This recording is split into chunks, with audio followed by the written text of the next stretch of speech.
and we promise to repay your support 5-fold. For decades, Pakistan has forcibly occupied Balochistan, committing genocide against our people.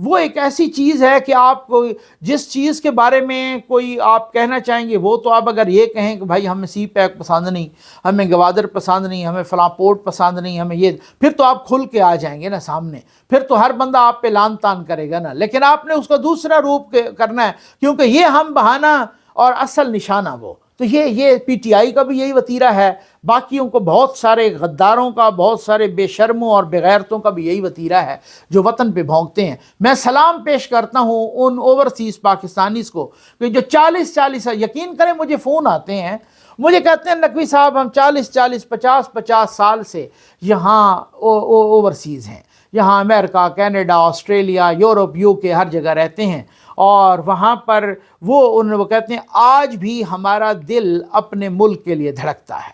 اور بالکل ایسے ہی ہے، آپ لوگوں کی حب الوطنی کو سلام ہے، آپ لوگوں کی اس وطن سے محبت کو سلام ہے. بھائی جو اس مٹی پہ، بھائی ان کو کیا ہے جن کو کارڈ شارڈ ملے ہوئے ہیں، شریعت ملی ہوئی ہے، سب کچھ ملے ہوئے، لیکن پھر بھی وہ اپنے ملک میں کسی کو پانی نہیں ملتا وہ کرتے ہیں، چیریٹی کرتے ہیں، کسی کو کھانے کا آٹا نہیں ملتا وہ پتہ نہیں ہزاروں لوگوں کو، ہزاروں تنظیموں کو یہاں پہ چیریٹی کر رہے ہیں. وہ ملک کے لیے ایک سیاست کی کو خبر آتی، ان کو کیا ہے، ان کو کچھ بھی نہیں ہے، صرف ملک کے لیے اپنے سینے میں دل دھڑکتا ہے، اس دل میں پاکستان کی محبت دھڑکتی ہے. تو مقصد کہنے کا یہ ہے کہ یہ وہ والی بات ہو. کچھ ہیں یوتھیے، ٹھیک ہو گیا نا، اور وہ یوتھیے اس وقت پورے اینٹی پاکستان بنے ہوئے ہیں، یہ میں آپ کو بتاؤں. اور جو بھی اپنی مٹی سے غداری کرے گا اس کو اللہ تعالیٰ اس کی سزا دے گا. السلام علیکم ناظرین کرام، ظفر نقوی ویلفیئر فاؤنڈیشن کے واٹر پروجیکٹ صاف پانی محفوظ زندگی میں بیاب علاقہ کی ایک مسجد میں محترم میاں عبد الماجد صاحب اینڈ فیملی کی طرف سے عطیہ کیا گیا ایک واٹر پروجیکٹ مکمل کیا گیا، جس سے اہلیان علاقہ کی بہت بڑی پریشانی دور ہوئی. خالق کائنات میاں عبد الماجد صاحب اور ان کی فیملی پر رحم و فضل فرمائیں، اور ان کی فیملی کے تمام مشکلات اور مسائل، خصوصاً ان کے بچوں کے رشتوں میں درپیش مسائل اور رکاوٹیں، اللہ تبارک و تعالیٰ اپنے پاک حبیب صلی اللہ علیہ وآلہ وسلم کے صدقے آسان فرمائیں. اب آپ 29 رمضان المبارک تک بیاب علاقہ کی 100 مساجد میں واٹر پروجیکٹ کی تکمیل کا سلسلہ جاری ہے، اور ہم امید کرتے ہیں کہ آپ درد دل رکھنے والے پاکستانی اور سیز پاکستانی ماؤں بہنوں بھائیوں اور دوستوں کے تعاون سے انشاءاللہ ہم اس ٹاسک میں بھی کامیابی و کامرانی حاصل کریں گے. اللہ تعالیٰ آپ کی مشکلات حل کرے، اللہ تعالیٰ آپ کے گھر میں خیر و برکت دے. آپ نے ہماری مسجد میں پانی کی ٹینکی، صاف پانی کا بور، واٹر پمپ اور وضو کے لیے ٹوٹیاں لگائی ہیں. ہم آپ کو شکریہ ادا کرتے. اللہ تعالیٰ آپ کو بہت دے، اللہ تعالیٰ آپ کے غموں کو دور کرے، آپ کی مشکلات کو دور کرے. ہم آپ کے لیے دعا کریں گے. یا اللہ اسی فیملی تے یا اللہ گھر مال رزق کاروبار برکتاں تے رحمتاں نازل فرما، گھر خوشیاں عطا فرما. یا اللہ میاں صاحب کے گھر غم دور، پریشانیاں کو دور فرما. اور ہم نے جو تمہیں رزق دیا ہے اس میں سے اللہ تعالیٰ کے راہ میں حکم کے مطابق خرچ کرو، جیسا کہ میاں اور اس کی فیملی نے اس مسجد میں واٹر پمپ عطیہ کیا اور اہل علاقہ کی مشکلات کو دور فرمایا. بہترین وہ لوگ ہیں جو دوسروں کو فائدہ پہنچائے.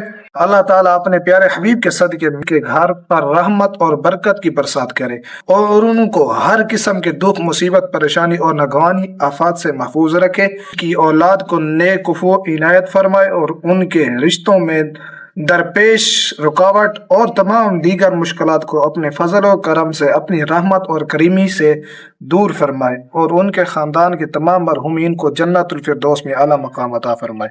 ترمذی، ابو داؤد، ابن ماجہ میں روایت ہے کہ بے شک اللہ تعالیٰ حیا کرنے والا ہے اور نہایت مہربان ہے، اور کوئی آدمی جب اس کی طرف دعا کے لیے ہاتھ بلند کرتا ہے تو اسے حیا آتی ہے کہ وہ انہیں خالی لوٹا دے. پروردگار ہم دعا کرتے ہیں کہ تمام پریشانیاں، مشکلات آسان فرمائے اور ان کی توفیقات خیر کو منظور فرمائے. تہ دل سے ظفر نقوی فاؤنڈیشن کے لیے دعا گو ہیں. اللہ تعالیٰ ان کو مزید ترقی عطا فرمائے اور ان کے رزق و مال میں برکت ڈالے کہ وہ اسی طرح نیک کاموں میں خرچ کرتے رہے. بھی ان معصوم بچوں نے اللہ تعالیٰ سے جو دعائیں کی ہیں انشاءاللہ اللہ تعالیٰ ان کو قبول فرمائے گا. ظفر نقوی صاحب اسو تھوڑے تہ دل کو شکر گزار ہے. تسا جڑا سڈا پانی والا مسئلہ حل کیتے، پورا محلہ چھوٹے چھوٹے بچے قرآن مجید پڑھ دن، نماز پڑھ دن، وضو واسطے تکلیف ہوندی ہے.